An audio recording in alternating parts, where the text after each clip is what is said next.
And the old man was happy today and he didn't complain about anything. He smiled and even his face was freshened up, and the whole village gathered together, and the old man was asked, "What happened to you?" He said, "Nothing special. For the 80 years I had been trying to find satisfaction by chasing the objects of my desire, and it was all useless. And then I decided to let happiness chase me instead, and I just enjoy my life now."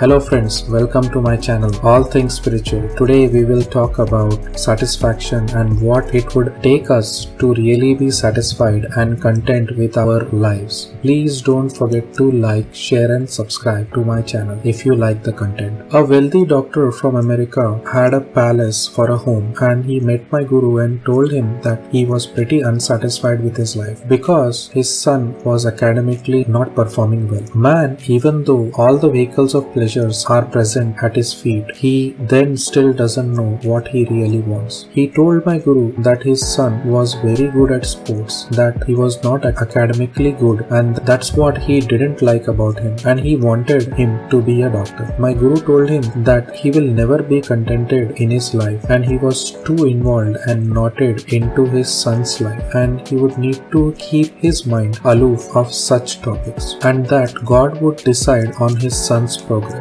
Your son's past, present and future are all in the hands of God, is what my guru told him. His destiny is already set, and that's the way his life is going to progress. The doctor said that he wasn't satisfied with his life. He was a good man at heart, but his mind was restless due to ongoing issues with his life. My guru advised him then to close his eyes and sit quietly for a while. The doctor replied that he was unable to sit quietly with his eyes closed at all. "When I sit relaxed, I get unnecessary thoughts," is what he said. My guru told him then, "Just don't worry about it. Let us try it out." And he kept his hand on his head. And once my guru's hand was on his head, then his mind became still for a while, and he could see Om, and he was shocked to see Om inside of him. And he opened his eyes to check if the Om was present outside, and he wasn't able to see the Om outside. He then asked my guru an important question, that all his life he ran and set his life up behind various pleasures, and his whole aim was to be rich because he came from not such a well-off family, hence he always had a dream to be filthy rich. And now that he has become filthy rich, there are different worries for him now, and as his son grows, he has worries about him and also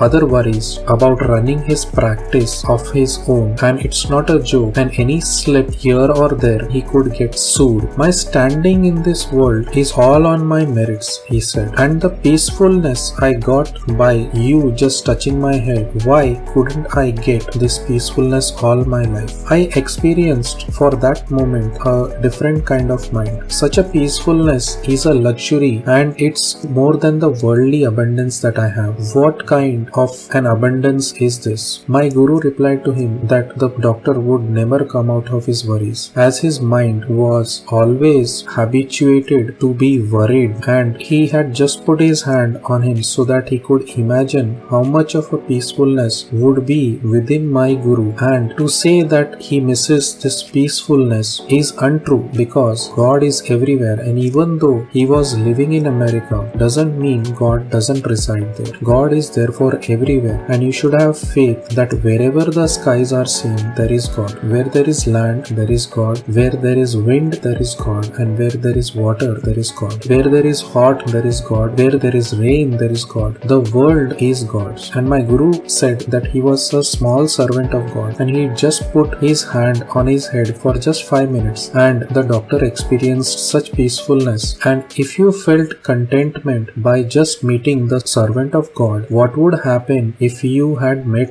God directly? Which means that the spotless, pure, supreme being, devoid of all objectifications, this God, which is formless and at times with form, could be in the form of a brilliant light. It is the most beautiful and brilliant light that is present in the mind of a being. I saw the mind, and the mind was overflowing with such abundance overflow of light. When the mind of a man is able to experience such a brilliant light, there is satisfaction and contentment, and that is the only truth of life. And that light is visible only through our inner eyes, and only a upon closing our outer eyes do we see such light? And why does the man need then to close his eyes, as the eyes are the external organs only and they are not worthwhile to see the inner light of the mind of man? And how does the man experience such a light within himself or herself? It's mainly due to keeping a daily practice of a regular life of devotion, which would lead a person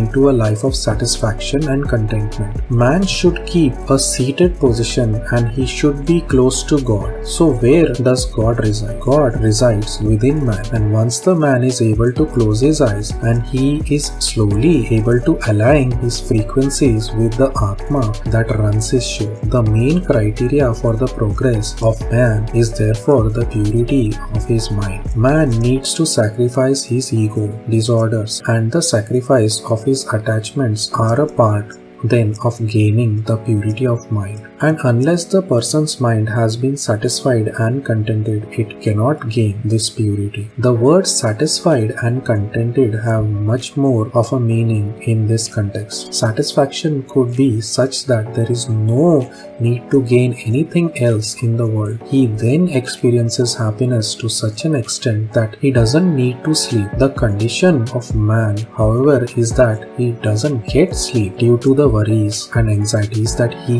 has. The ultimate happiness factor happens to the person that he goes beyond time and day and night, and then nothing then affects him. An instance of how satisfaction could help you achieve your goals is that Sant Jnaneshwar, a 13th century Indian Marathi saint, a boy of nearly 15 years old, wrote his commentary on the Bhagavad Gita. He was very contented with his own life to such an extent that he was unfazed by all the insults that were hurled at him. He was totally disregarded by the orthodox Brahmin community. Even then, there was not a sour note in Jnaneshwari written by him. The lines of the Jnaneshwari have only sweetness embedded within them. How could such a boy arrive at sweetness despite being disparaged and abused by everyone around him? It's due to the guru of Sant Jnaneshwar, who was God Nivruttinath himself, who was giving him immense amount of happiness, and such a happiness can be only arrived at when the heart and mind of the person are totally pure. If we are able to keep our seat and meditate, there are great streams of happiness that are within the mind of a person. The mind is not made up of just dark energies. They could have light in them too. Mind is just like a mall with all kinds of emotion within itself. Even though it has anger, greed, jealousy, it has love within it too. The man needs to get past all the negative emotions, and he himself or herself has to come about a satisfied and contented mind all by himself or herself only. God is not going to come and fix the mind of a man. Man has to do that by himself or herself. The one indivisible Atma that is actually the man is full of light and happiness. Once the man surrenders himself to his own Atma, that is God,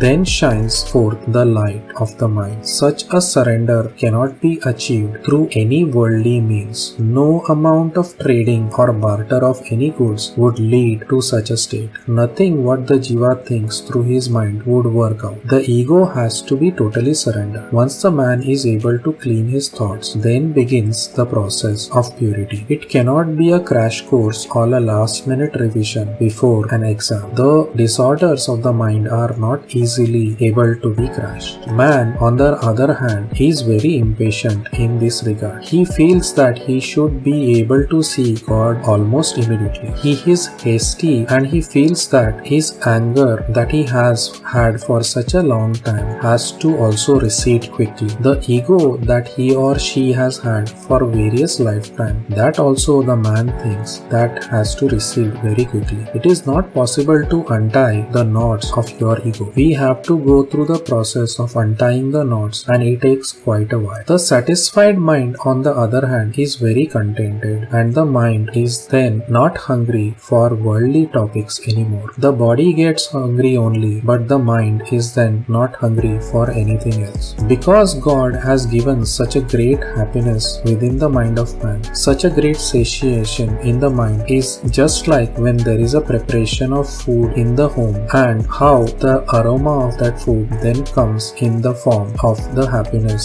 in the mind of man. The mind of man is happy only, and even though the person is hungry or not, it doesn't matter to him if his stomach is full or empty. The happiness within him is so overflowing that he doesn't remember that he even has had his food or not. Just as Sant Jnaneshwar was facing so many insults and abuses, he was so satisfied with his life, and it was only due to his Guru's blessings only. What his Guru told him once when he was a mere 15-year-old was to just look inward and to look as to how the Guru looks like from the inside. Sant Jnaneshwar, being a far attained yogi, and he used to attain a meditative state in a matter of just moments. As a young boy, once he closed his eyes in meditation, God of nature Shri touched his Anya Chakra or his eyebrow center, and there was an explosion in his inner self. And the explanation that Sant Jnaneshwar gives is like billions of moonlights experienced at just one moment. The moonlight here is referred to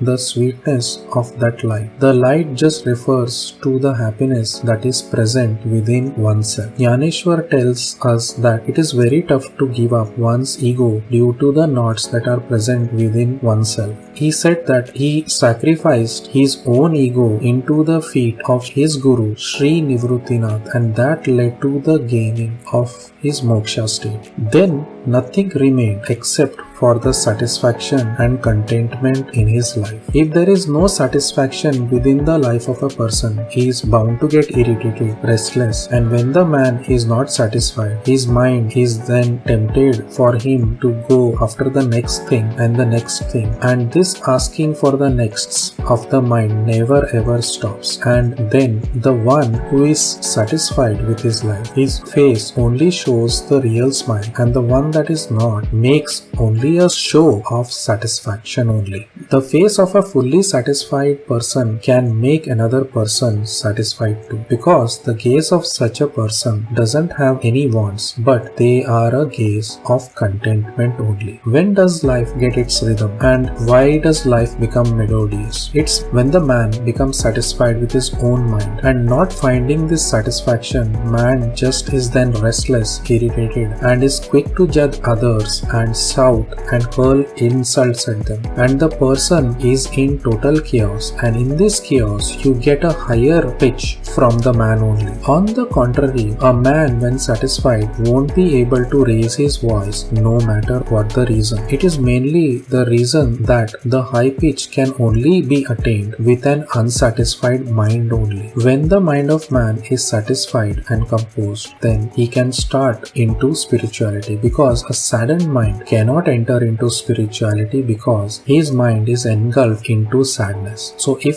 such a mind tries to meditate or chant, the chants may end up being chants of sadness only. Say for example, if a person has stomach pain while he or she is meditating, then the meditation is just about the pain of their stomach. The meditation then goes nowhere. Another example is of a man who was sitting in a spiritual discourse and he was feeling very uneasy. His face was a theatre of worry, anxiety and concerns. After the spiritual discourse was over, the Guru who was delivering the discourse asked him what was the cause of his worries, as he noticed that on the man's face. The Guru asked him, "Don't you feel well?" To which he answered that he was doing pretty good and he was at the top of his health, but he had an habit to check on the locks of the door of his house, but today he had forgotten to check on it, hence he was now feeling very uneasy. And the entire discourse, his mind, there was only an idea that if he had left the home unlocked, and what would have happened in that case. Has my home been stolen? And I have built these ideas in my mind, and that I am very uneasy just thinking about it. The chitta of the man that gets distraught,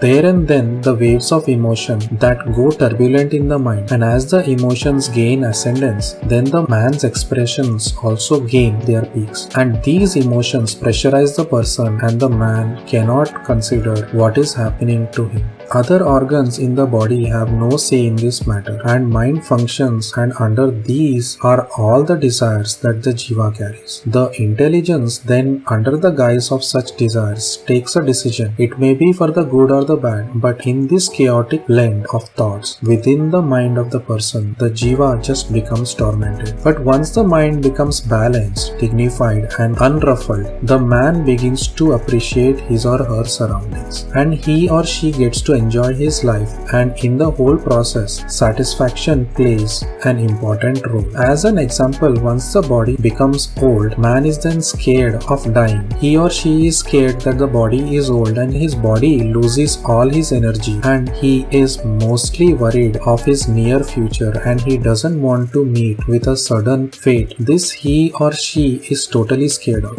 and in this fear, the mind of a man plunges more and more into darkness. He or she also wants everything to happen so fast, but now the body is not ready to reciprocate in the same way in his midlife. As his organs begin to slow, and had the man lived a devotional life, he would have easily defeated such fears, but no, he has no interest in devotional life, and all that he wanted to do was to set himself up and set his life up in the world, and he doesn't have time even to think about a devotional life. All that he needed to do was just to have thoughts about God and bring God into his own life's equation. Well, no, he has thoughts of everything except God, and God only enters his mind when things go wrong in his life, and when it's not as per what his mind proposed and unlike what God disposed. Such a mind then that is preoccupied is not ready to receive any spiritual content and cannot deeply be in thoughts of God at all, and through meditation only the mind gets a rocket engine, and then the mind is so energized that all the tiredness that the man faces are immediately dissolved, and he can be energized to tackle many of such problems of his life. This brilliant force of nature, once the man gets in tune with it, his gross body also glows. It also gets golden,